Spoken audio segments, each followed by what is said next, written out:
being authentic to myself and being authentic to my mission. I don't want to be utilizing all the AI skills, but there are moments where you go, okay, how do I maximize that which is available to me? And how do I then, keep track on that vision? And I think the vision, and like I alluded to it at the beginning, is how do we create a sense of our mission and our vision that is so imperative to our end game? And then it's looking at when do we wish to achieve that? And then coming back to achievable bite sizes. And for someone like myself, where structure isn't always my best friend, but it's so powerful when it is your friend, isn't it? Oh yeah. So it is those moments of generating the ability of others to come alongside, to be powered by the joys of those who really empower you. Hey, and welcome back. It's Pat Mesede's best-selling author podcast. Wendy Smith is here, and Wendy was a co-author in our recent book, Live with Purpose. Her website is midlifeauthenticity.com. Wendy Smith is an inspiring life and business coach. She is dedicated to empowering women to recognize their worth and overcome life's obstacles. We're talking about these obstacles, such as what holds you back from yourself, your wealth, your recovery, limiting beliefs that shape your mindset, but they also hold you back. And we need to get past these barriers and embrace our authentic selves. And it might be scary, but it gets us to where we want to go. And what's the alternative? To live a life of mediocrity and frustration and the cyclicalness? We don't want that. We want to achieve amazing things. Wendy will help us do it. So Wendy, glad to be speaking with you. Oh, what a delight to have conversations with you, Robert. And this is a moment in time where limiting beliefs are just off the shelf. Right. This is a dream that's been awaiting me for a period of time. So I want to thank you for enabling part of this to occur as well. This is part of what you do for others. You take away their limiting beliefs and create actuality. So we celebrate you as well in this process. Thank you for having me. Very nice. Glad to have you. So it is a two-way street, and I am here as part of this mission here to have different experts such as yourself hop in and give us their take on what's happening. So you mentioned this term, limiting beliefs, and I think I know what that means. And some people might say, maybe that's like kind of in part of the mix of why I'm so stuck and not where I want to be. So if someone says, okay, limiting beliefs, maybe I've heard the term, what is it exactly? Yeah, it's almost an overused term now, isn't it? And it could mean so many things to different people. But in the context of which I like to deliver it and create the coaching arena around that. And I think as we start to have a conversation, I think it's important that we have the end in mind of today. And the end in mind is to actually give people some value and to give them some tools and even a call to action. And we would like to bring that journey in this space. However, when it comes to limiting beliefs, what does that mean for you? What does that mean for me? Could be really very different. And I think then when you look at how do we address that, that's the next step. And so a lot of it is unconscious. And we actually operate under a very unconscious thought a lot of the time. And so we rock up, especially in our midlife, and we go, we hadn't planned to be here, or we're finding ourselves in a better space than we wanted to be. And yet there can also be a lot of disconnect.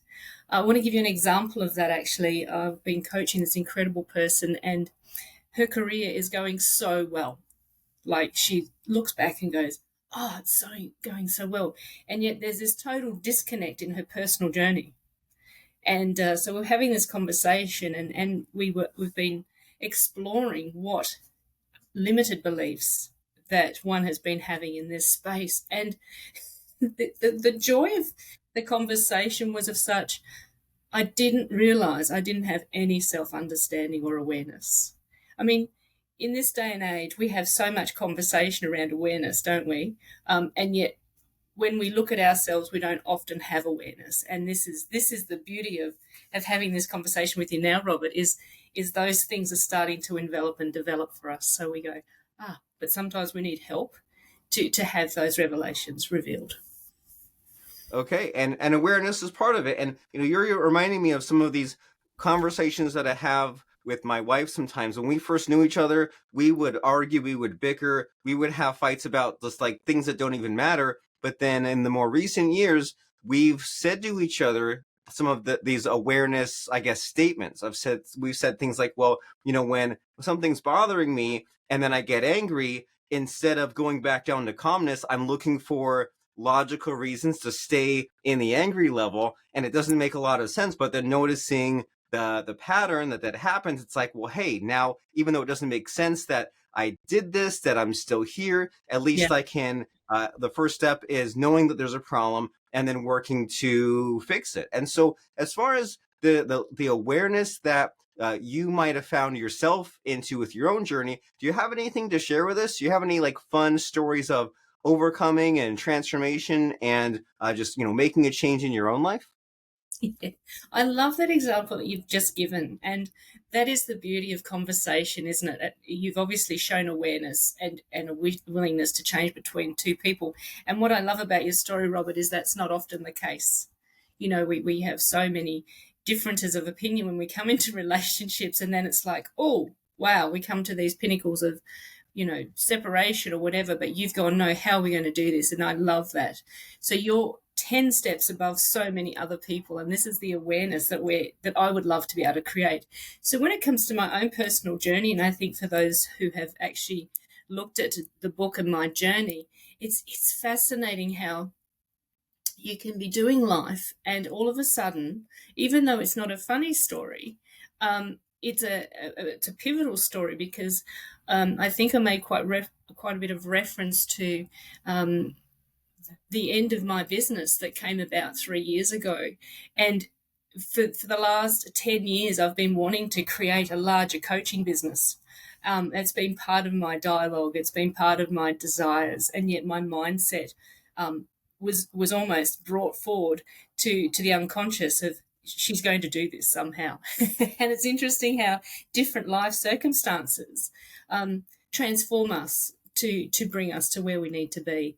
And so I think the beauty of the story is that it doesn't matter where we find ourselves in life, there is always a beautiful moment that we can capture. And there are things that I know that you're looking to achieve that do not happen overnight, that may take months or years to get there. And it's tough to fight the impatience sometimes, isn't it? And it's kind of, it takes that discipline to say, well, hey, I want to build this coaching business. And that involves all these many things, right? Website traffic, all the schedule and talking to people and all these things that just might take quite a lot of time. And I Yeah. find it frustrating to have this kind of list of goals, list of tasks, and have to renew and refresh and say, hey, it's so tempting to get distracted and maybe make business number 2 and 3, but say, hang on, like this thing that I need to accomplish, it takes like so much of revisiting. So what Yeah. do you have to say to help us when we have these huge long-term goals and we have to kind of keep on putting the energy just to stay on target? Yeah, what a beautiful question. Again, that means everything to me at this point in time, because I think if you knew me really well, Robert, the length of list when it comes to IT, thank God for AI. Oh yeah. And yet there's these moments where, being authentic to myself and being authentic to my mission, I don't want to be utilizing all the AI skills, but there are moments where you go, okay, how do I maximize that which is available to me? And how do I then, keep track on that vision? And I think the vision, and like I alluded to it at the beginning, is how do we create a sense of our mission and our vision that is so imperative to our end game? And then it's looking at, when do we wish to achieve that? And then coming back to achievable bite sizes. And for someone like myself, where structure isn't always my best friend, but it's so powerful when it is your friend, isn't it? Oh yeah.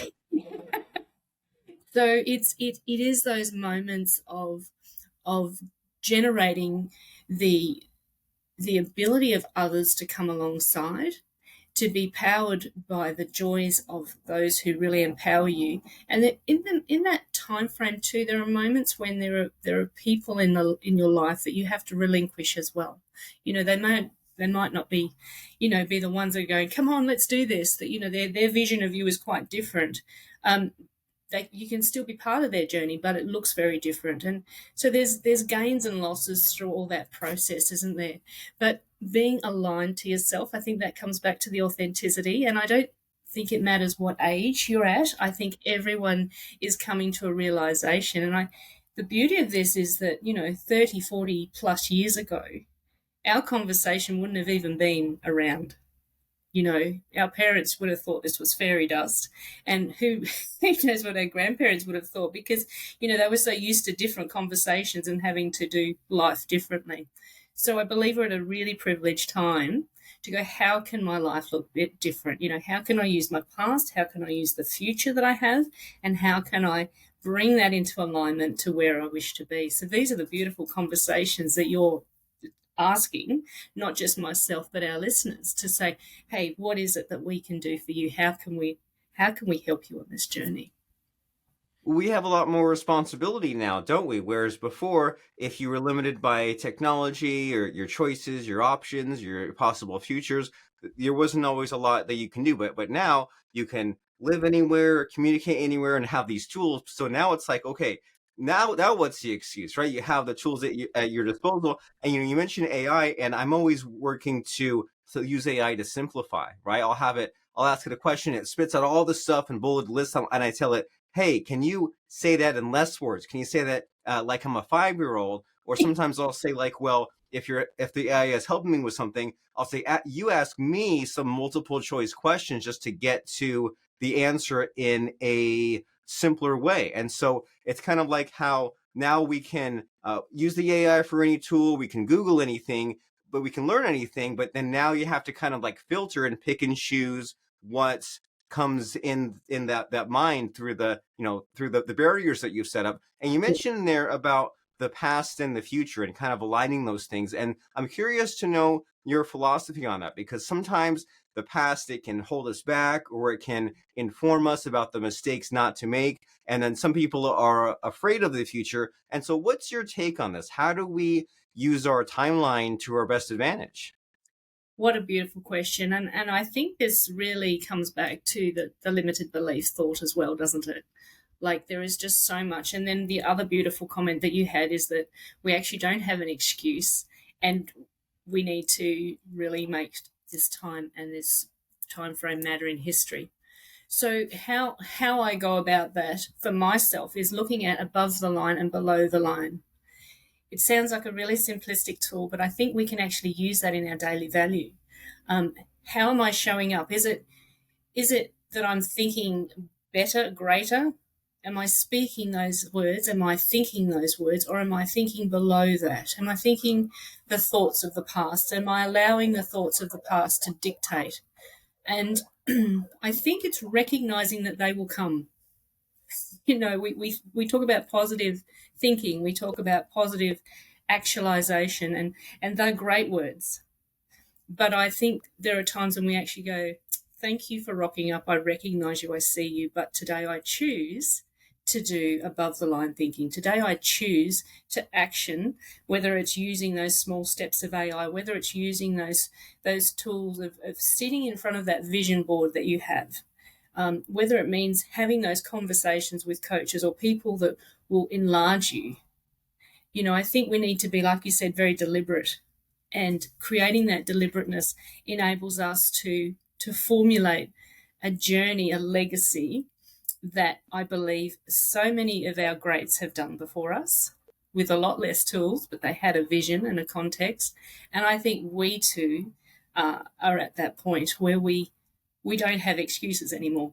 And the excuses that keep throwing at it, in our minds, how much rubbish do we actually think of each day? I was talking to someone just this week, and they said, if I actually listened to the words that I said to myself, and had someone else say those to me, what would I do to them?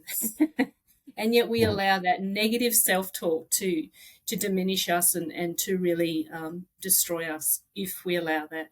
So yeah, it's we have to then make a very clear distinction. Today I choose. I'm going to live above the line. And it can be moment by moment, it can be minute by minute, and then it gets to a point where the momentum builds, and then it becomes a lifestyle. And I think that's what you're alluding to, if I hear you correctly.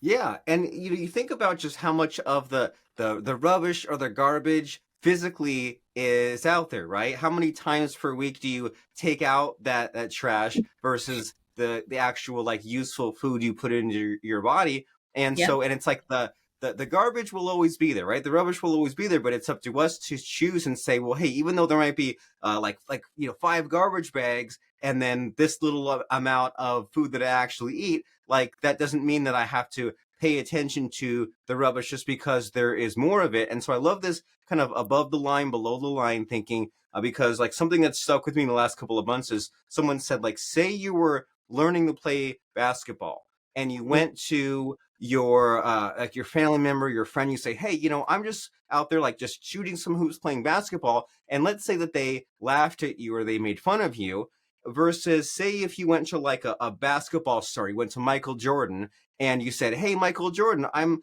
just playing basketball, I'm just shooting hoops just for fun, just to get fit or for my own like mental sanity. What would he say? He would say, hey, that's great. He would, even though doesn't know you, he would encourage you and say, that's a good thing that you're doing. And so why shouldn't we have more of that with our relationships or with ourselves? And so I just love the below the line and above the line thinking. And then now you're aware of, well, am I slowly creeping back, or what's my ratio? There's a lot to think about there. And something that you also mentioned a few minutes ago here was this idea of something like what you want to accomplish and then choosing how soon that you will accomplish it. Because like you can say, well, I'm going to do all these things, and will I do it in 3 months or 6 months? And then in 3 months, like, will I build this huge business or build this other smaller business? And so what do you have to teach us or share with us about like the right size goals and the right amount of time and the right amount of work being done without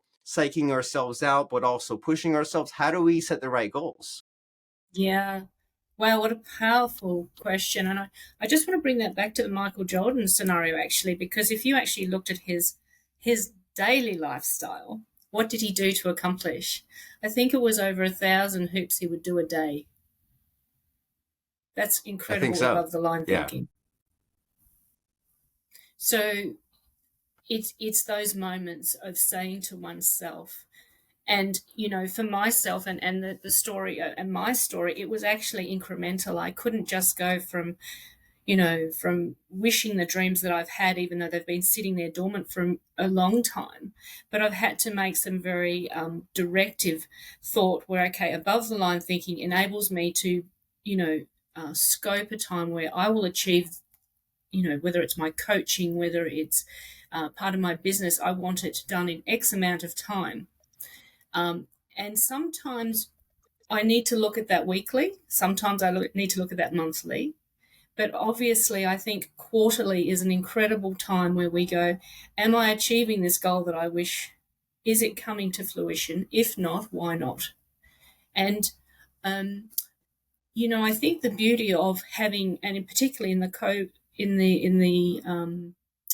co-thought of where and what do I need to achieve, we need to sometimes have, and like I do really wish people to look at the term coaching. I've had many people over the years say, let's do coaching.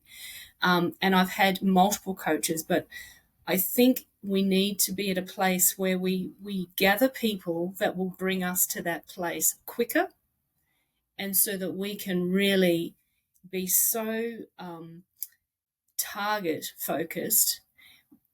I mean, target focused in a way that doesn't cut off everything else, but it actually embellishes everything else. And I think that is part of the life that is difficult to work out how we do that. But it's achievable. It's so achievable. Incremental, but incremental, as I said, with the Michael Jordan, who does the thousand, or he did the 1,000 hoops a day to become the man that he wanted to be. What is it that will drive you? What are the support systems that you will require? Look out for them and search them out, and that will help you with your achievement. But also the mindset. It really does come back to what's in our mind. helps us achieve that which we need. And so it's reading good books, it's podcasts, it's a whole range of things. But working out what your rhythm is and what you require is really, really important. Very nice. So there's a lot to consider here, right? And some of it is easier said than done, but a lot of it is also fundamental, right? Have your support system, your team to help you Yeah, know what do they call it? There's lagging indicators and there's leading indicators. So your leading indicators are, well, what's my equivalent of shooting the 1,000 hoops a day? What can I control? And yeah, maybe I can't 100% control that I get a new coaching client every week or every month, but I can control if I'm doing the speaking gigs, if I'm prospecting this number of people, this number of hours a day, and just getting there. And I love the kind of 90-day rhythm, because we've all had good and bad weeks and months, and sometimes you just might have a month that's you don't have time to push things forward. But those 90 days, those 12 weeks, those 4 times a year, there's that it's kind of a large enough time, and it happens frequently enough that you can get excited about what am I doing this quarter and what am I ramping up to. And so these are some really great insights. And so in our last few minutes here of speaking with you, is there anything about your journey that was shocking, surprising to you that you feel like sharing? Oh, I think it coincides with just those last few moments of your conversation. It's building self-trust. I didn't realize that I had lost so much of my own self-trust. And this is a place I believe that a lot of people subconsciously don't actually realize that they too have lost part of their self-trust. And so even in that 90-day reflection that we were just talking about, just the showing up despite, you do it because, we all come today, yourself and myself, we've got other things going on, but we've showed up. And I think the showing up is the most beautiful thing that we can do for ourselves, for others, and those that need us. And it's in that building of self trust, in showing up, delivering, that I believe that's the transformation process that has really been quite paramount and a revelation for me. And it's been an exciting space, actually. It sounds exciting, and I agree with you that showing up, it's not 100%, but it sure quite accomplishes a lot more than we think, right? Because it's so easy to not go to the gym, or to not go to that meeting or that podcast, or to not begin on that book or that website, whatever the project is. But you Yeah. sit down and you say, "Hey, I'll just put 5 or 10 minutes into this." And next thing you know, you're actually enjoying it, and you're thinking like, "Why did I overthink this?" And so showing up is for sure underrated and something that we need to do. And it seems like a lot of this, like the self-trust and optimism and being kind to yourself, it's all these things that we were told as little kids and maybe Yeah. just forgot as an adult, with all the pessimism that we let everyone infect us with. And so we need Yeah. to get the childlike curiosity back and get the enthusiasm back. And so, with you sharing some of these ideas and stories with us, someone might say, well, she's mentioned about coaching, and coaching is great because you can learn all these things, but then there's that versus talking to a person and getting one-on-one help from someone who says, hey, here's your situation, or here's my program. So if someone says, well, a lot of what Wendy Smith said made sense, but I want more from her, I want to go to her website, contact her, see what else she has to offer, where can someone do that? Yeah, I'd love you to come to my website, midlifeauthenticity.com. Love to have a conversation with you. And from there, we look at the programs, the deliverables, and it's just about you getting to know me and how I can get to know you and how I can serve you. It's all about service and moving you to the goals and the dreams that you have. And so this is part of the excitement.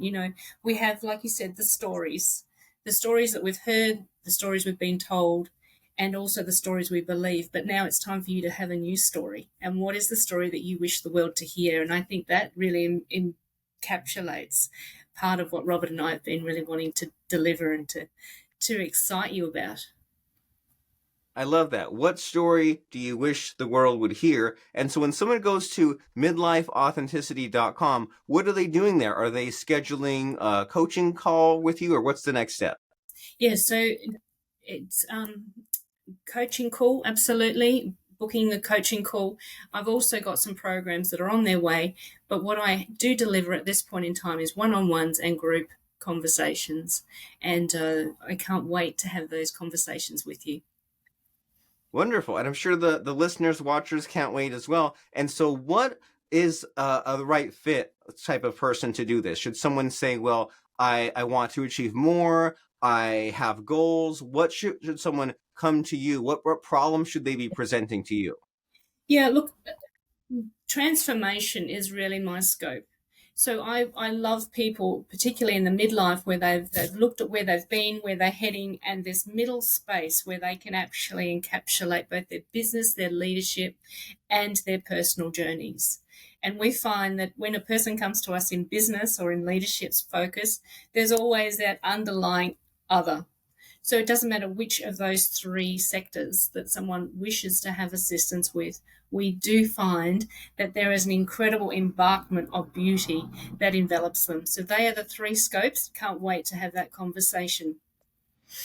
Wonderful. Business, leadership, and the personal issues. And so the place to go is midlifeauthenticity.com to get that extra outside help. And because you can and you should be learning some of these things, reading the books, listening to the podcast, but you still get trapped in your own thinking. So you need to go to midlifeauthenticity.com and go and look in that calendar, schedule an appointment, see what Wendy has to offer. That way you can break out of your own thinking and clear the clutter and achieve some new things. Tell a new story, as Wendy Smith has said. So midlifeauthenticity.com is that website to go to. And as we're winding down our conversation here, Wendy, it's time to put you on the spot a little bit. I like to end these conversations with a bang instead of a whimper and try to stump my guests somewhat and ask them for a fun quote or lesson that has helped them, that can help us. So what comes to mind for you as far as a fun quote or lesson? Yeah. Well, for me, it is transform your mind, and then you get to transform your world. So that is my mantra. It begins with the mind. So transform your mind, and then you can transform your world. And as we said, it's so important to show up. So your form of showing up, of taking that very first step, is to go to midlifeauthenticity.com. And don't just write it down. Don't just say, I'll go there later. Dial it up, fire it up right now in a browser tab while we're still watching the podcast, and then that way you have made that micro commitment, and then you can say, well, hey, I'll check out Wendy's courses or I'll schedule the appointment. But first, just go right now to midlifeauthenticity.com, and we'll see you there. That way you can transform your mind and then transform your world. And Wendy is looking forward to speaking with you. midlifeauthenticity.com. Wendy Smith, co-author of Live with Purpose with Pat Mesiti. Wonderful speaking with you, Wendy. Oh, what a joy to have had conversations with you, Robert, and thank you so much.